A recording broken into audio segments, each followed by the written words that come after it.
अब जो भी इसे देखेगा उसे यह प्रतीत होगा कि ये एक मृत शरीर है। कुछ लोग भय के कारण तो कुछ लोग घृणा के कारण यहां नहीं आएंगे। इस शमी के वृक्ष पर 1 वर्ष तक ये अस्त्र और शस्त्र सुरक्षित रहेंगे। परंतु अब सबसे महत्वपूर्ण प्रश्न ये खड़ा होता है कि अज्ञातवास में जाओगे कहां?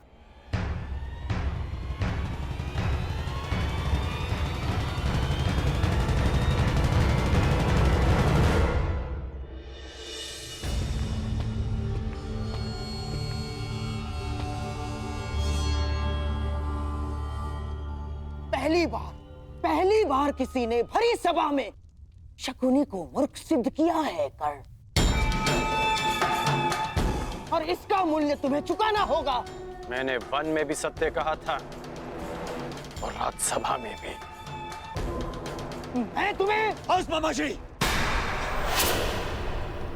बस। एक दूसरे के ऊपर आरोप लगाने बंद कीजिए।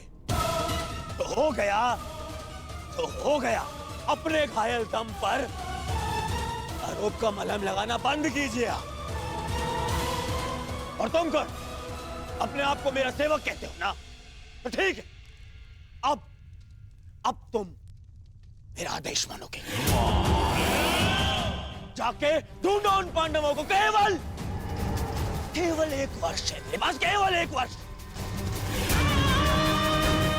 आर्यव्रत के सभी राजा या तो मेरे अधीन हैं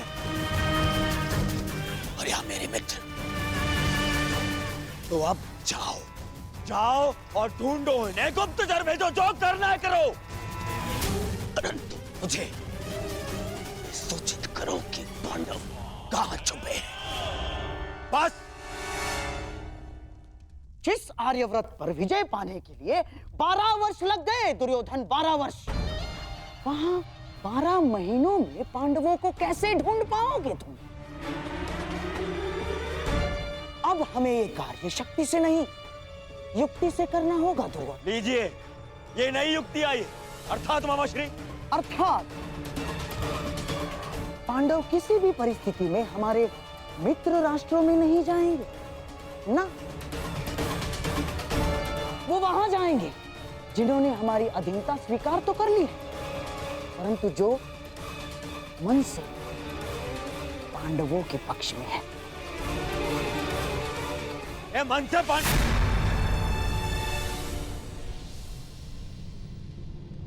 द्वारका।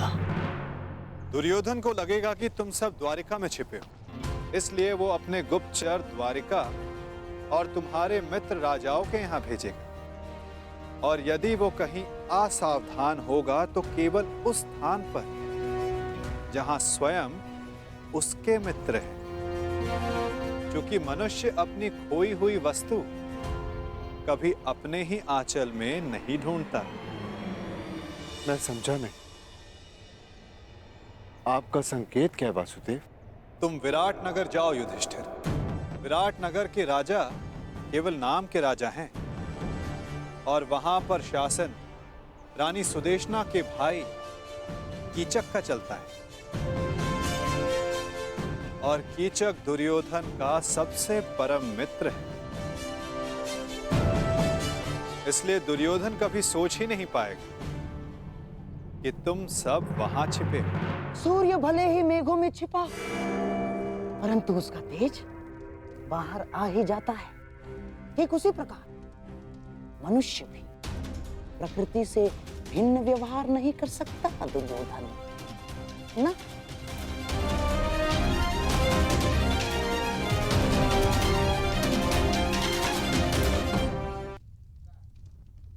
युधिष्ठिर धर्मराज है, इसलिए कहीं उपदेशक या मंत्री बना बैठा होगा।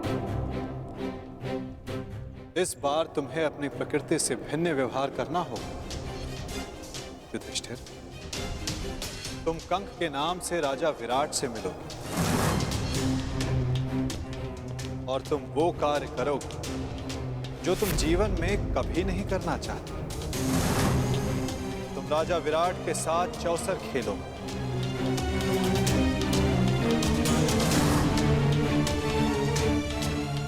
प्रणिपात, प्रणिपात महाराज। वृकोदर भीम के पेट की अग्नि बुझती नहीं, इसीलिए वो कहीं मिष्ठान्न के प्रतिष्ठान पर होगा। उसकी भूख स्वयं उसका पता बता देगी। तुम्हें अपनी भूख पर नियंत्रण रखना होगा भीम। तुम वल्लभ बनकर विराट की भोजनशाला में काम करोगे।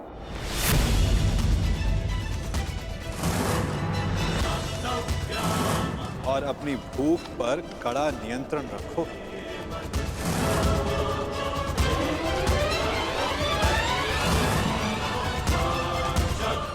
और अर्जुन, उस महाधनुर्धर का पौरुष कहां छिप सकता है ना? वो कहीं होगा सैनिक के वेश में अपना पौरुषत्व दिखाएगा। और तुम पार्थ, समय आ गया कि उर्वशी से मिले श्राप को वरदान सिद्ध करने का। तुम्हें 1 वर्ष के लिए अपने पौरुष को त्यागना होगा। नपुंसक बृहन्नल्ला बनकर तुम राजा विराट की संगीतशाला में कार्य करो।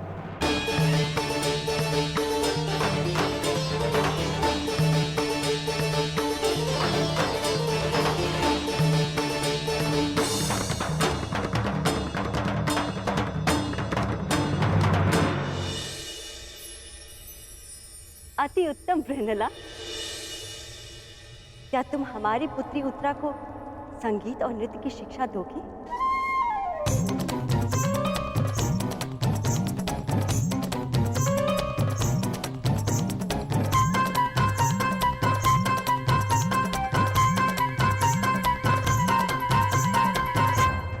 अवश्य महारानी, मैं आपकी अपेक्षाओं पर खरी उतरूंगी।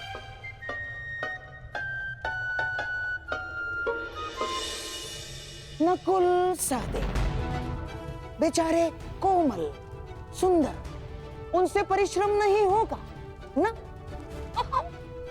इसीलिए किसी राज्य में सभासद बनकर बैठे होंगे। नकुल, सहदेव, तुम ग्रंथिक बनकर और तुम तंतिपाल बनकर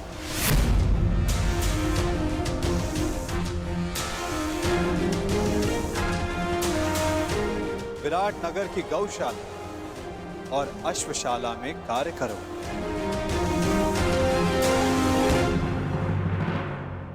और सबसे अधिक वो पांचाली, उसका तेज, उसकी आंखों की ज्वाला कहां किसी से छिप सकती है दुर्योधन? और तुम सखी, तुम्हें अपना दर्प छिपाने के लिए सबके समक्ष घूंघट में रहना होगा। दासी सैरंधरी बन, जिसके पति गंधर्व, तुम रानी सुदेशना की रूप सज्जा का कार्य संभालो।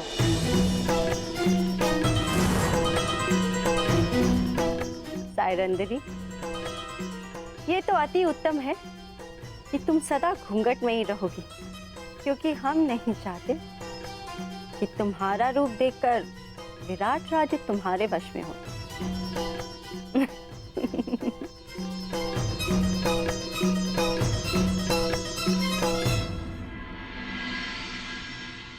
यदि मेरे सिखाए मार्ग पर चलोगे तो पांडवों को ढूंढना कठिन कार्य नहीं होगा।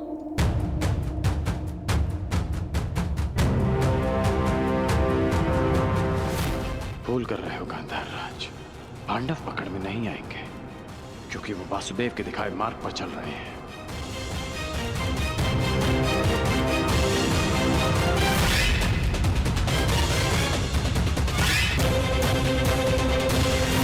कलिंग, कौशल, मगध, छेदी, सभी राज्यों से हमारे गुप्तचर रिक्त हाथ लौट रहे हैं। कहीं भी किसी भी राज्य से पांडवों का एक सूत्र हाथ नहीं लग रहा है। क्या पूरे भारतवर्ष में नहीं है वो? ऐसे कहां अंतर्ध्यान हो गए हैं ये पांडव? युवराज की जय हो। मैं पांडवों की खोज में काशी गया था, पर काशी में भी पांडवों की कोई सूचना नहीं मिली युवराज। तुम्हारा साहस कैसे हुआ मेरे सामने आने का? कैसे साहस हुआ? कैसे साहस हुआ?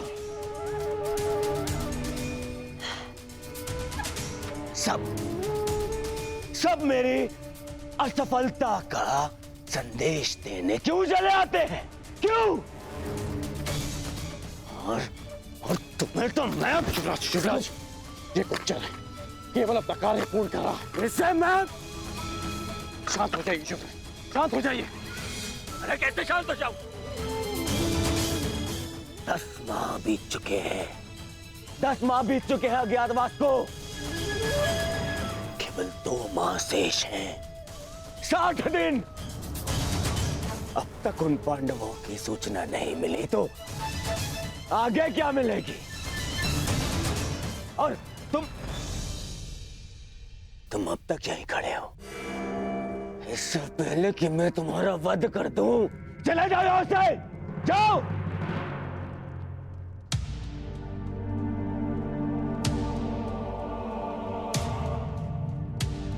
मेरी सफलता मुझसे दूर जा रही है।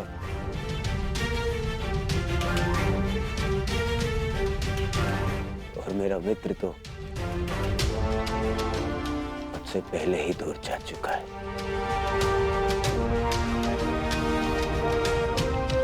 और सब कह रहे हैं कि शांत रहो, शांत हो जाओ, शांत हो जाओ। शांत होने की आवश्यकता है।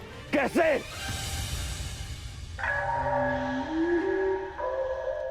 शांत होने की कोई आवश्यकता नहीं है दुर्योधन, क्योंकि मनुष्य का क्रोध ही उसके लक्ष्य प्राप्ति के लिए उसका उत्साह बढ़ाता है। परंतु हाँ, क्रोध ही 2-धारी तलवार है दुर्योधन। नियंत्रण में रहे तो शत्रु का नाश कर सकती है, और यदि अनियंत्रित हो तो स्वयं को घायल कर सकती है। इसीलिए तुम्हारी ये क्रोध शक्ति पांडवों को ढूंढने में लगाओ।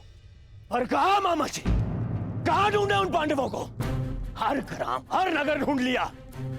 जहां संभावना थी वो हर राज्य ढूंढ लिया, परंतु वो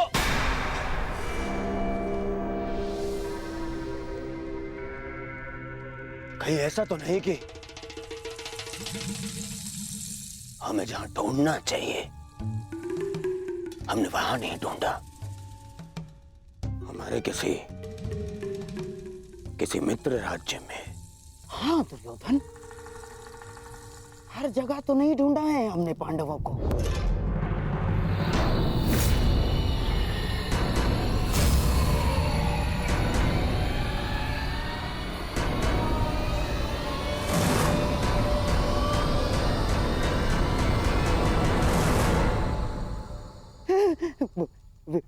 विराट,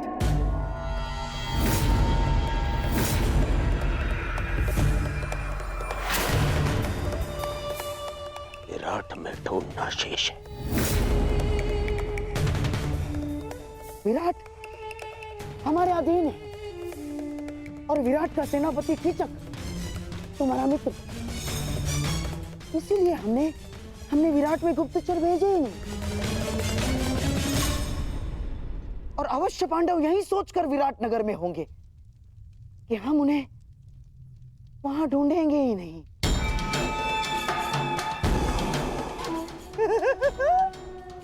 परंतु अब पांडव बचेंगे ही नहीं दुर्योधन। आज ही मैं अपने गुप्तचरों को विराट जाने की आज्ञा देता हूं। आज ही। नहीं, वहां गुप्तचर नहीं जाएंगे।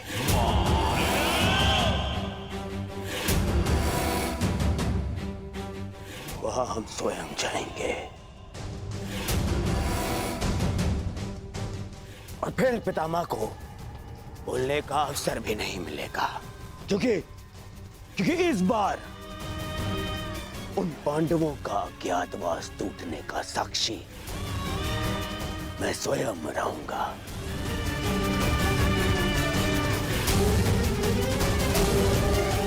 और फिर कीचक मेरा परम मित्र है।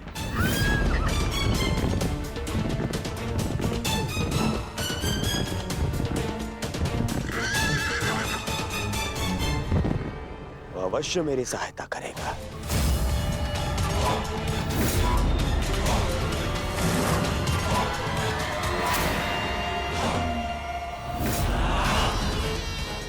कीचक कहने को सेनापति है, परंतु वास्तविकता में विराट का पूरा नियंत्रण उसी के हाथ में।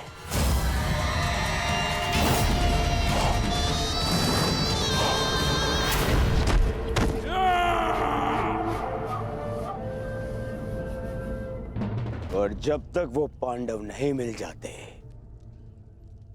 हम कीचक के साथ विराट में ही रहेंगे।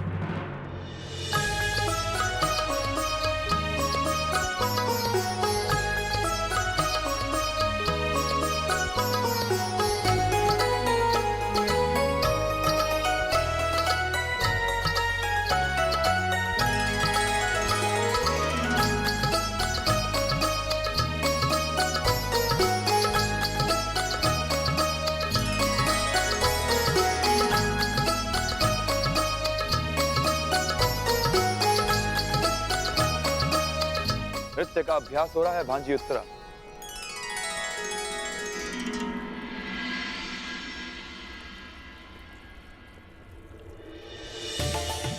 महावश्री,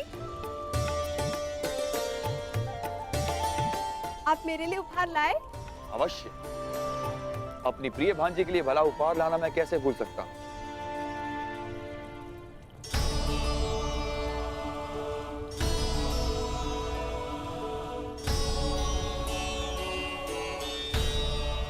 ये क्या महावश्री, फिर से वस्त्र? ये कोई साधारण वस्त्र नहीं है उत्तरा। कलिंग राज्य का सबसे श्रेष्ठ वस्त्राकार के हाथों का बुना मलमल है। जब आपको मेरे मनचाहे वस्त्र लाने ही नहीं होते हैं, तो आप पूछते ही क्यों है कि क्या मंगाना है? आप भूल गए, मैंने आपसे घुंघरू मंगवाए थे। मेरी प्रिय भांजी उत्तरा, शीघ्र ही तुम्हें किसी बड़े राज्य की महारानी बनना है। फिर तुम्हारे एक संकेत पे सैकड़ों नर्तकियां अपना कौशल दिखाएंगी। तुम्हें साधारण घुंघरुओं की क्या आवश्यकता है? होने वाली महारानी हो, अपने वस्त्र आभूषण पर ध्यान देना चाहिए। इस नृत्य और वादन में क्या रखा है, इसका कोई लाभ नहीं। क्षमा चाहती हूँ सेनापति महोदय,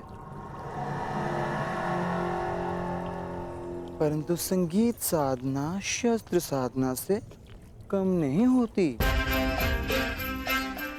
वस्त्र आभूषण शरीर सजाते हैं,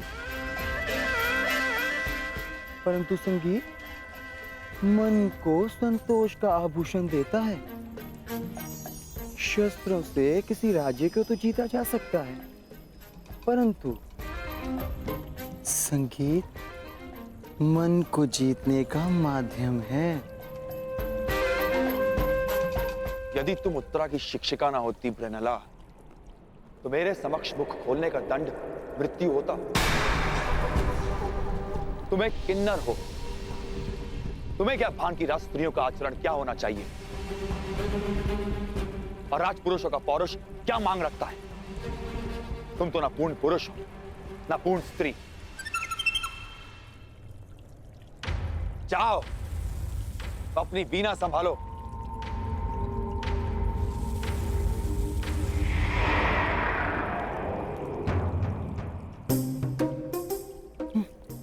चलिए राजकुमारी, अभ्यास पुनः प्रारंभ करते हैं।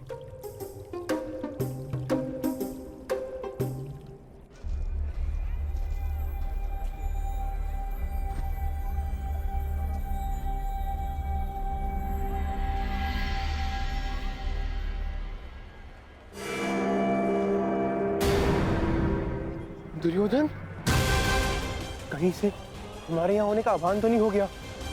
हाँ भैया, सुना हस्तिनापुर के युवराज दुर्योधन आए हैं। हाँ, सेनापति कीचक के अभिन्न मित्र हैं और अब तो वे दिग्विजय भी कर चुके हैं। स्वागत है युवराज।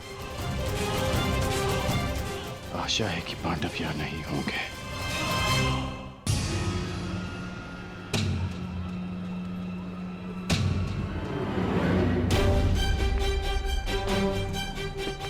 मुझे बाकियों को भी जाकर सावधान करना होगा। कदाचित दुर्योधन को सूचना मिल चुकी है कि हम यहाँ पर हैं। राजमहल की ओर बढ़ रहे हैं, अर्थात भ्राता युधिष्ठिर संकट में है। सर्वप्रथम मुझे उन्हें जाकर सावधान करना होगा।